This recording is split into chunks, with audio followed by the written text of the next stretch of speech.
Hello friends, ఈ రోజు అయితే ఒక మంచి హలీం అయితే ఇంట్రొడ్యూస్ చేయబోతున్నా. సో ఇది వచ్చేసి మీ అందరికి తెలిసి ఉంటుంది, ఎందుకంటే ఇయర్ లో 365 days ఉండే ఒకే ఒక హలీం అండి, మక్కా రెస్టారెంట్ హలీం అనమాట.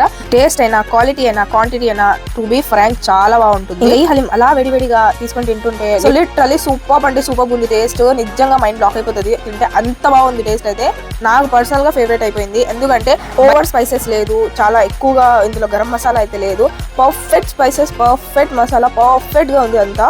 లైక్ బ్యాలెన్స్డ్ గా ఉంది, లైక్ ఎక్కువగా లేకుండా తక్కువగా లేకుండా అలా ఏమీ లేదండి. ఒక్కసారి తిన్నారనుకోండి, నేనే కాదు మీరైనా ఆ మాట చెప్తారు చాలా బాగుందని. ఇందులో కనుక లెమన్ పిండుకొని మీరు తింటుంటే ఆ ఫ్లేవర్, ఆ టేస్ట్ నెక్స్ట్ లెవెల్ అని చెప్తాను నేనైతే.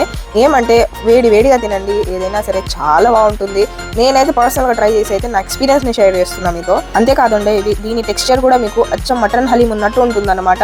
సో నాకైతే టేస్ట్ పరంగా భలే నచ్చిందండి. చికెన్ హలీం ఇలా ఉండడం సూపర్ అని చెప్తాను నేనైతే. సో అందరు మటన్ హలీం అని చెప్తున్నారు కదా, ఈ చికెన్ హలీం ఒకసారి ట్రై చేసి చూడండి. మటన్ హలీంని మర్చిపోతారు. గాంధీ బొమ్మ ఆపోజిట్ లోనే, అంటే మన వైవి స్ట్రీట్ లో ఎంట్రెన్స్ దగ్గరే ఉంటుందండి వీళ్ళ స్టాల్ అయితే. సో మస్ట్ విజిట్, ఒకసారి విజిట్ అయ్యి అయితే చూడండి, మీకే నచ్చుతుంది. ఇంకా